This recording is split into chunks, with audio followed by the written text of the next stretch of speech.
सीवान के star hospital के स्त्री एवं प्रस्तुति रोग विशेषज्ञ डॉक्टर अलका सोनी ने अद्भुत कारनामा किया है। एक महिला दर्द से परेशान होकर सिवान के अस्पताल रोड मौजूद स्टार हॉस्पिटल में डॉक्टर अलका सोनी के पास पहुंची, जहां अलका सोनी ने पिछले रिपोर्ट और वर्तमान अल्ट्रासाउंड के रिपोर्ट के आधार पर पाया कि इस महिला के ओवरी में लगभग 3 kg का गांठ है। महिला दर्द से काफी परेशान थी। अलका सोनी ने हाई रिस्क लेते हुए महिला के गांठ का ऑपरेशन सफलतापूर्वक करके महिला की जान बचा ली। उसके बाद ये खबर पूरे जिले में फैल गई, क्योंकि महिला जिस कंडीशन में आई थी उस कंडीशन में अक्सर मरीज सिवान से बाहर बड़े शहर की ओर रुख करते हैं। और सबसे गंभीर बात ये है कि ऐसे रिस्की कंडीशन में डॉक्टर भी पेशेंट को बड़े शहर की ओर रेफर कर देते हैं। लेकिन अलका सोनी ने अपने टैलेंट और अनुभव का इस्तेमाल करते हुए इस महिला की गांठ का ऑपरेशन सफलतापूर्वक करके जान बचा ली। ऑपरेशन हुआ है अंडेदानी का, ओवरी का 3.25 किलो का एक गांठ निकाला गया है। हम सुन रहे हैं आपके हॉस्पिटल में, star ortho and maternity centre में आपके, इसके बारे में बताएं। अंजू नामक पेशेंट हमारे पास आई, जिनको पेट में दर्द था और साथ में उन्हें सांस लेने में भी परेशानी हो रही थी। हमने जब पेट से देखा तो हमें रियलाइज हुआ कि इन्हें तो ट्यूमर है।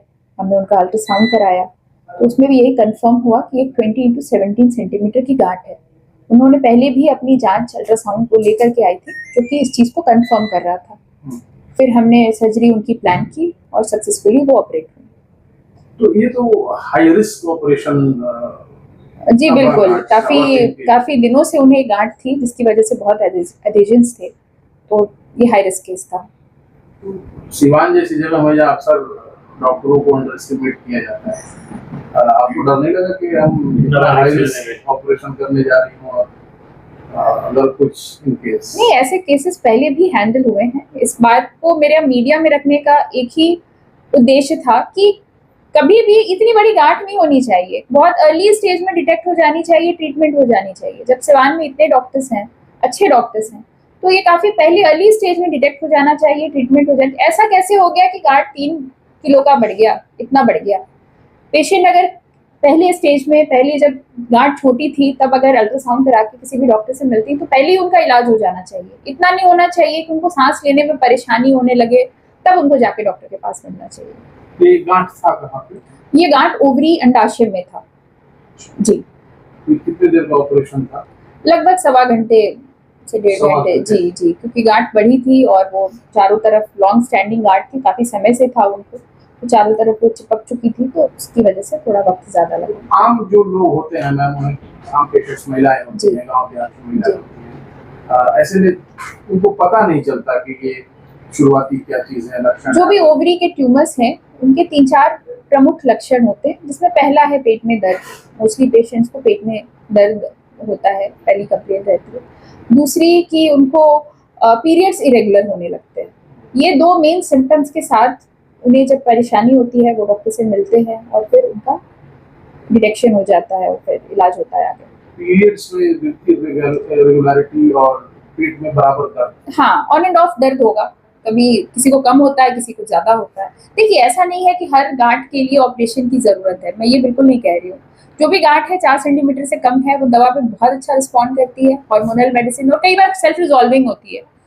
मेरे पास बहुत सारी रिपोर्ट्स आती हैं कि फॉलिकुलर सिस्ट है 2.5 सेंटीमीटर का, मैडम इसके लिए क्या करना है? कुछ नहीं करना है, वेट एंड वॉच, वो अपने आप रिजॉल्व हो जाएगी। बट हाँ, कोई बड़ी गांठ है तो उसके लिए जरूर इन्वेस्टिगेशन होना चाहिए कि कैंसर तो नहीं है, और जैसा है उस हिसाब से उसका इलाज होना चाहिए। जो छोटी गांठें होती हैं हम उसको लेप्रोस्कोपिकली ट्रीट करते हैं, दूरबीन विधि द्वारा ही उसको निकाला जाता है। पर जाहिर है इतनी बड़ी गांठ है तो उसको तो पेट खोलकर ही निकाला जाता है। मतलब जो पेशेंट है, ये लोग शुरू में इन लोगों को लापरवाही था या कोई मतलब जानकारी नहीं हो पाया? मैं हमेशा कहती हूँ कि औरतें अपने स्वास्थ्य को थोड़ी प्राथमिकता दें। उन्हें अपने घर में बाकी लोगों की जितनी चिंता होती है उसकी आधी चिंता भी वो खुद के लिए कर ले तो उनका स्वास्थ्य कहीं बेहतर हो जाएगा। इस कंडीशन में मैडम अक्सर देखा जाता है कि जो पेशेंट के जो पेरेंट्स होते हैं वो लोग आउट ऑफ सिवान की ओर रुख करना ज़्यादा पसंद करते हैं। बिलीव नहीं होता है सिवान में क्या होगा क्या नहीं होगा। एक संदेश आपका क्या रहेगा सिवान के लोगों के लिए? जहाँ से मैं देख रही हूँ, मुझे नहीं लगता कि सिवान में चिकित्सा व्यवस्था खराब है। मुझे लगता है कि चिकित्सा व्यवस्था सिवान में अच्छे लेवल पर है, अच्छा इलाज होता है पेशेंट्स का। हाँ, पर ये जरूर है कि यहाँ नाराजगी बहुत है डॉक्टर्स के लिए, और कोशिश रहेगी हम सबकी, मतलब मैं इनफैक्ट सब डॉक्टर्स की तरफ से कह रही हूँ, सबकी कोशिश यही है कि कैसे अलका मैम कैसे उस नाराजगी को पाटेंगे, कैसे दो ही चीज होती है कि एक तो पेशेंट से व्यवहार देखता है, पेशेंट बिहेवियर देखता है, क्योंकि वो यूजुअली दुख में आता है, अगर कोई उसको कुछ खराब वर्ड्स बोल दे या लाउड बोल दे तो पेशेंट थोड़ा सा दुखी हो जाता है। और दूसरा तो वही है भाई, आप भी जानते हो, फीस कम्युनिकेशन है। दूसरा, उन्हें ये लगता है कि हमें जितनी रियायत मिलनी चाहिए थी वो फीस में नहीं मिली, वो एक मतलब मुझे लगता है कि एक इम्पोर्टेंट पॉइंट है। तो वहाँ पे जैसे आप पेशेंट के लिए जितनी सुविधा हो सकती है हम करें। अच्छा मैडम, आपने तो इतना बड़ा रिस्क लेके इनके एग्जाम को तो बता दिया, लेकिन बहुत सारे ऐसे डॉक्टर हैं सिवान में भी जो इस तरह के रिस्क लेना पसंद नहीं करते हैं, क्योंकि आप सिवान में अगर इस तरह कोई केस आता है, बिगड़ जाता है, तो डॉक्टर और पेशेंट के बीच जो तालमेल होता है वो काफी असंतोषजनक हो जाता है। उसको लेकर डॉक्टर सोचते हैं कहीं आउट ऑफ सिवान भेजा जाए, रेफर कर दिया जाए। इसके बारे में क्या कहूँ, मेरा एक्सपीरियंस अभी तक यही है कि जब भी कुछ ऐसी बात होती है, मैं पेशेंट से बात करती हूँ कि ऐसा है, इतना रिस्क है और मुझे लगता है कि यहाँ पे आप ठीक हो जाओगे। अगर पेशेंट का दिल करता है कि हाँ, उन्हें ये भरोसा होता है कि यहाँ सर्जरी करानी चाहिए तो वो कराते हैं, otherwise they are free to go, जहाँ उनको सर्जरी करानी है वो कराए। अच्छा मैम, आपका जब डॉक्टरी का सफर शुरू हुआ, आपने एमबीबीएस एमडी किया, गोल्ड मेडलिस्ट रही,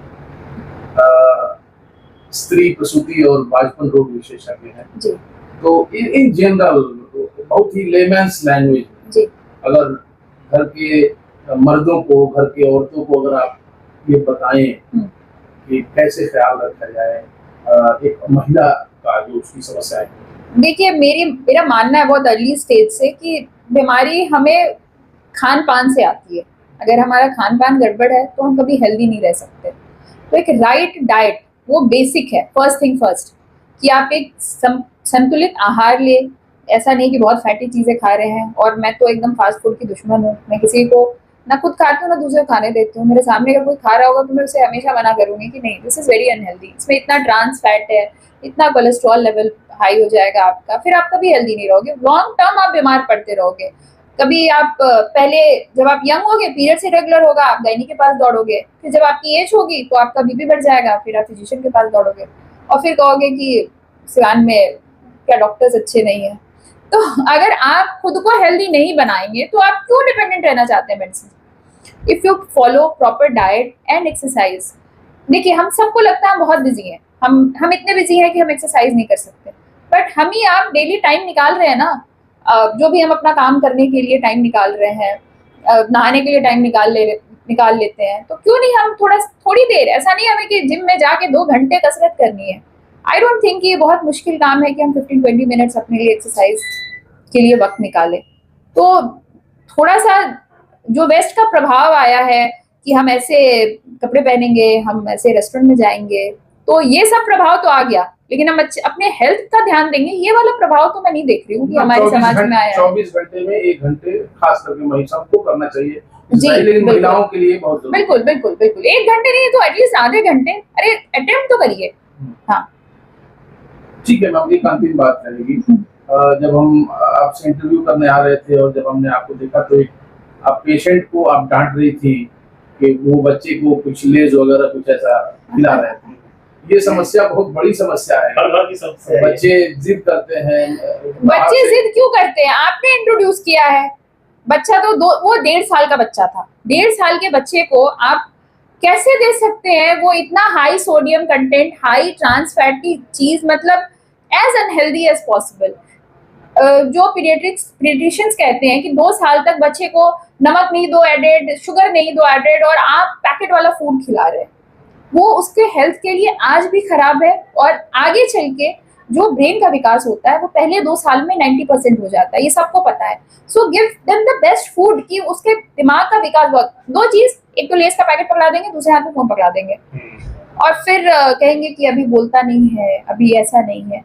ब्रेन पर कितना साइड इफेक्ट है उसका। मेरी खुद की बच्ची है, मैं जानती हूँ कि ये सब कंट्रोल करना मुश्किल है, बट अगर पेरेंट्स ही एफर्ट नहीं करेंगे तो उनकी लाइफ, मतलब बच्चे की लाइफ भी खराब होगी। इन जनरल अगर आप कहेंगे बच्चों को क्या चीज बाहर की नहीं खिलानी चाहिए? कुछ भी बाहर का नहीं खिलाना चाहिए। आइसक्रीम बच्चे जिद करते हैं, सो हाई इन शुगर, बिल्कुल बिल्कुल नहीं खिलाना चाहिए, आइसक्रीम नहीं खिलाना चाहिए। बिल्कुल नहीं खिलाना चाहिए। 2 years तक जी बिल्कुल बिल्कुल।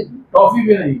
चॉकलेट है वो, उसमें शुगर है, चॉकलेट का में शुगर ज्यादा है, तो ब्राउन कलर कर दिया तो हमें लग रहा है कि चॉकलेट है। सो घर की बनी चीजें खिलाइए ना उसको। अगर खाने की इच्छा है ही कुछ मीठा, हलवा बना दीजिए, ड्राई फ्रूट्स खिला दीजिए। और ये क्या है कि मतलब बच्चा थोड़ा सा जिद किया तो मैं मानती हूँ कि हमारा जनरेशन बहुत आलसी जनरेशन है, उसको हर चीज का शॉर्टकट चाहिए। तो शॉर्टकट में आजकल बच्चे एक होता है ना बच्चे को एंगेज करें। मुझे याद है जब हम छोटे थे तो सब कहानी सुना सुना के खिलाते थे, तो मेहनत लगती है। आपको अगर इतनी कहानियां सुनानी पड़े, डेली नई कहानियां बनानी पड़े तो मेहनत लगती है। बहुत आसान है, टीवी पकड़ा दो, टीवी देख रहा है बच्चा, वो खोलते जाएगा, खाते जाएगा। बट यू नो वो कभी कोई हंगर क्यूज नहीं आएंगे उसको। उसे ये नहीं पता चलेगा कि अब मुझे भूख लगी है तो मुझे खाना चाहिए। उसको क्या पता है कि जब टीवी मिलेगा तब खाना चाहिए। फल फ्रूट खिला सकते हैं, बिल्कुल खिला सकते हैं, बिल्कुल देना है। और जूस नहीं, जूस से ज्यादा अच्छा है कि आप होल फ्रूट दे बेबी को। हाँ जो भी बच्चा है, जैसे आजकल आम का सीजन है, दे सकते हैं, बिल्कुल दे सकते हैं। कार्बाइड फ्री दीजिए। चलिए मम्मी, एक आप महिलाओं से क्या कहेंगी? आप चूंकि महिला रोग विशेषज्ञ हैं, तो ये बात हमने पहले भी पूछी थी। अब सीधे अगर आपसे महिलाओं से संवाद करना हो तो उनसे आप क्या कहेंगे? मैं थोड़ा सा महिला सशक्तिकरण में ज्यादा बिलीव करने वालों में से हूँ। और इसका मतलब ये नहीं है कि घर में आंदोलन झेल दो, इसका मतलब ये है कि खुद को एम्पावर करो। अगर आप पढ़ेंगी अच्छे से, आप जॉब में हैं, आप सेल्फ सफिशिएंट हैं, आप डेफिनेटली आप जब खुद की वर्थ समझेंगी तो आप अपना ख्याल बेहतर रखेंगे। जब आपको खुद को लगेगा कि हाँ मैं कुछ हूँ, तो शायद आप अपना ख्याल भी बेहतर रखें। अभी क्या है कि सबको लगता है कि पेशेंट्स आते हैं और मेरे से कहते हैं इनका मालिक कोई जा बैठल माने, मतलब मेरे हस्बैंड के बारे में कि मालिक। सो अभी भी हस्बैंड को मालिक समझते हैं, तो मैं उसमें कुछ प्रॉब्लम नहीं है। बट द वेरी थॉट कि हम लोग का देसी गांव देहात की भाषा नहीं वो उससे मुझे प्रॉब्लम नहीं है। आप मुझे मिसअंडरस्टैंड कर रहे हैं, मुझे उस बात से प्रॉब्लम नहीं है। प्रॉब्लम मुझे इस बात से कि मन में बैठा हुआ है कि जो हस्बैंड है वो मालिक है, एंड फिर वो मालिक की सेवा करनी है पर अपनी सेवा नहीं करनी है। मुझे इस बात से बिल्कुल प्रॉब्लम नहीं है। देखिए मैं बहुत ज्यादा मानती हूँ कि हस्बैंड वाइफ दोनों मिलकर परिवार चलाते हैं और उनके आपसी सामंजस्य से ही परिवार अच्छा चलता है। इससे मुझे प्रॉब्लम, उस वर्ड से मुझे प्रॉब्लम नहीं है। इट्स जस्ट दैट कि आप अपने से आगे सबका सेहत रखते हैं, अच्छी बात है, पर अपनी सेहत को इतना पीछे ना रखें इस तरह का ट्यूमर डेवलप हो जाए। ठीक है मैम, आपने समय दिया इसके लिए बहुत शुक्रिया।